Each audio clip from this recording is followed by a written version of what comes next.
ఆధ్వర్యంలో గుంటూరు జిల్లాలోని అన్ని గ్రామాల్లో పట్టణాల్లో ఇంటింటి ప్రచార కార్యక్రమాన్ని ప్రారంభిస్తుందని సిపిఐ నాయకులు జంగాల అజయ్ కుమార్ పోరాట నిధి అన్న నినాదంతో ఇంటింటి ప్రచారం కొనసాగిస్తున్నట్లు ప్రకటించారు.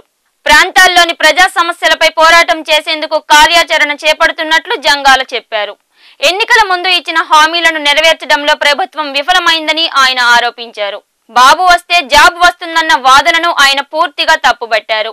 కేంద్ర ప్రభుత్వం ప్రవేశపెట్టిన భూ ఆర్డినెన్స్ కు వ్యతిరేకంగా ఉద్యమ బాట పడతామని ఆయన చెప్పారు.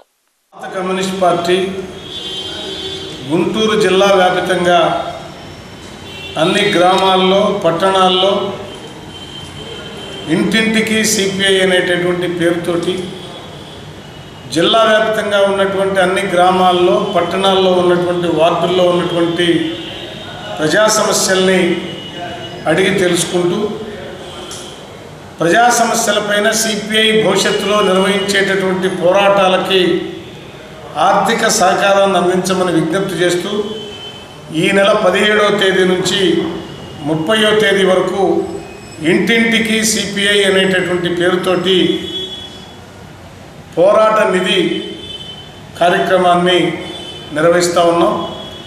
ఈ కార్యక్రమానికి జిల్లా వ్యాప్తంగా ఉన్నటువంటి అన్ని వర్గాల ప్రజలు సహకరించవలసిందిగా ఆదరించవలసిందిగా విజ్ఞప్తి చేస్తూ ఉన్నాం. ఇవాళ కేంద్రంలో రాష్ట్రంలో అధికారంలో ఉన్నటువంటి బీజేపీ టీడీపీ ప్రభుత్వాలు ఎన్నికల ముందు ఇచ్చినటువంటి మాటని గాలి వదిలేసి వాళ్ళ ఇష్టం వచ్చిన పద్ధతుల్లో కార్పొరేట్ శక్తుల్ని సంతృప్తిపరిచేటటువంటి పద్ధతుల్లో ఎన్నికల్లో వాళ్ళకి ఎలక్షన్ చేయడం కోసం ఆర్థికంగా తోడ్పాటును అందించినటువంటి కార్పొరేట్ శక్తులకి ధనవంతులకి అనుకూలమైనటువంటి విధానాలని అమలు జరుపుతూ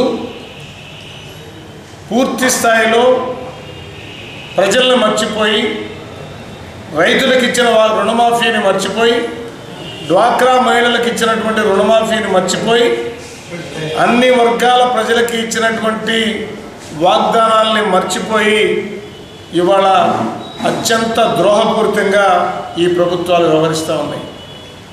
ఎన్నికలకు ముందు చంద్రబాబు నాయుడు గారు